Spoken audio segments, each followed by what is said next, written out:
సమైక్య పాలనలో తెలంగాణ రాష్ట్రం ఎంత నిర్లక్ష్యానికి గురైందని ముఖ్యమంత్రి రేవంత్ రెడ్డి ఒక సందర్భంలో ఆయన ప్రతిపక్ష పార్టీలో ఉన్నప్పుడు ఓ రకంగా మాట్లాడాడు. మా తండ్రి గారు చనిపోతే ఆయన అంత్యక్రియలకు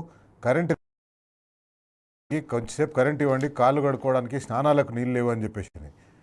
ఇప్పుడు సమైక్య పాలనలో ఉన్న పరిస్థితే మళ్ళీ మనం చూసినాం. ఇక్కడ ఈ మధ్య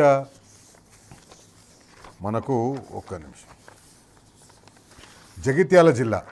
జగిత్యాల జిల్లాలో కారు హెడ్లైట్స్ వెలుతురులో చితికి నిప్పుబెట్టిన వార్త ఒకటి మనం చూస్తున్నాం. ధర్మపురి నియోజకవర్గం వెల్గటూరు మండల కేంద్రంలో ఈ ఘటన జరిగింది. నిన్న రాత్రి అంత్యక్రియలకు కరెంటు లేక అవస్థలు పడ్డారు. మంత్రి అడ్లూరి లక్ష్మణ్ కుమార్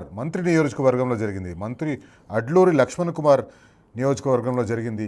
ఇట్లా అంతిమ సంస్కారాలకు కూడా విద్యుత్ లేని సమయంలో అంతిమ సంస్కారాలు చేసుకోవాల్సి వచ్చింది.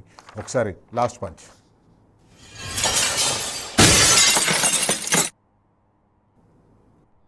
ఊరికి వెళ్ళాము అధ్యక్ష. దహన సంస్కారాలు అయిన తర్వాత స్నానం చేసి ఇంటికి పోవాలి అధ్యక్ష. బోర్ దగ్గరికి వెళ్ళి స్నానం చేద్దామంటే కరెంటు లేదు అధ్యక్ష. నా తండ్రి చచ్చిపోతే స్నానం చేయాల్సిన ప్లేస్లో నెత్తి మీద నీళ్లు చల్లుకొని ఇంటికి వచ్చినాం అధ్యక్ష. తెలంగాణ రాష్ట్రం నిర్లక్ష్యం కావడానికి కారణం పాలకులు అన్న సంగతి ఆ రోజు నాకు అర్థమైంది అధ్యక్ష.